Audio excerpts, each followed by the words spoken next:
আজকের যে অনুষ্ঠান সেটা হচ্ছে মাদক বিরোধী এবং জুয়া এবং চুরি এবং আরো কয়েকটি বিষয়। আমি এক নম্বর কথা সেটা হলো মাদক যারা বিক্রি করেন এবং সেবন করেন সকলের প্রতি লাস্ট মোমেন্ট, সর্বশেষ আপনাদের জন্য সতর্কবার্তা, এটা থেকে ফিরে আসেন।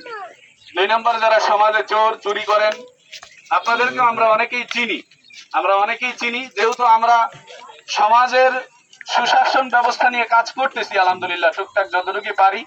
তা আপনাদের অনেকের নাম আমাদের কাছে আছে লিস্টি সহকারে একদম। আপনি হয়তো আপনার দাদার নাম জানেন না, কিন্তু আমাদের কাছে আপনার দাদার নাম সহ আছে। এজন্য দুই নাম্বার কথা, চোর যারা আছেন সতর্ক হয়ে যাবেন।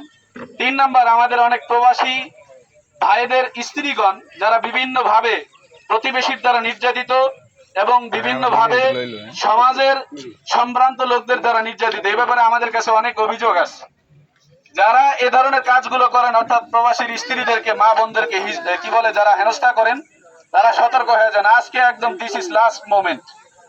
এরপরে চার নাম্বার কথা হলো, আমাদের এই শিরওয়াল ইউনিয়নে বিভিন্ন দেশ থেকে, বিভিন্ন এলাকা থেকে মানুষজন অমুসলিম থেকে মুসলমান হয়ে আমাদের এলাকায় জায়গা জমি কিনে বাড়ি বানিয়েছে। আমাদের এই সমস্ত ভাইদের উপর নির্যাতন হয়। যারা অমুসলিম থেকে মুসলমান হয়ে আমাদের দেশে হিজরত করে এসেছেন একটু ভালো থাকার জন্য, সুখে থাকার জন্য, শান্তিতে থাকার জন্য, ইসলাম পালনের জন্য, তাদেরকে যদি কোনো মুসলমান বা কোনো অমুসলমান বাধাগ্রস্ত করার পাইতারা করেন, ইনশাআল্লাহ আমরা কিন্তু তাকে ছেড়ে দিব না। আল মুসলিম আখুল মুসলিম, সে আগে কি ছিল সেটা আমরা জানি না, কিন্তু এখন সে আমাদের ভাই। অর্থাৎ আমাদের মুসলিম ভাই যারা নব মুসলিম আছে, এদের উপর কোনো ধরনের নির্যাতন আমরা সহ্য করব না। পাঁচ নাম্বার কথা, লাস্ট কথা, সেটা হচ্ছে সংখ্যালঘু। আমাদের শিরোয়ালে অনেক হিন্দু আছে। আমি এখান থেকে বলতে চাই, আমাদের হিন্দু ভাইদের সর্বোচ্চ নিরাপত্তা দেওয়ার দায়িত্ব রাষ্ট্রের কর্ণধার অর্থাৎ এমপি এবং তার যে জনগণ আছে, নিজস্ব কাছের ব্যক্তিবর্গ এবং সরকারি প্রশাসন। আমরা বলবো শিরোয়াল ইউনিয়নের প্রত্যেকটা জায়গায়, প্রত্যেকটা গ্রামে যেন কোনো হিন্দু বা খ্রিস্টান কোনো পরিবার যদি থাকে, তাদেরকে ইনশাআল্লাহ আমরা সর্বোচ্চ নিরাপত্তা দেওয়ার চেষ্টা করব।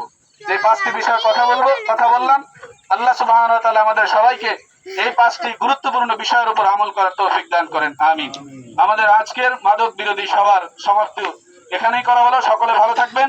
ভবিষ্যতে আমরা আর এই ধরনের সভা সমাবেশে ডাক দিব না, আমরা সরাসরি অভিযানে ডাক দিব।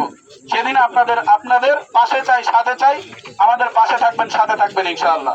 আসসালামু আলাইকুম ওয়া রাহমাতুল্লাহ।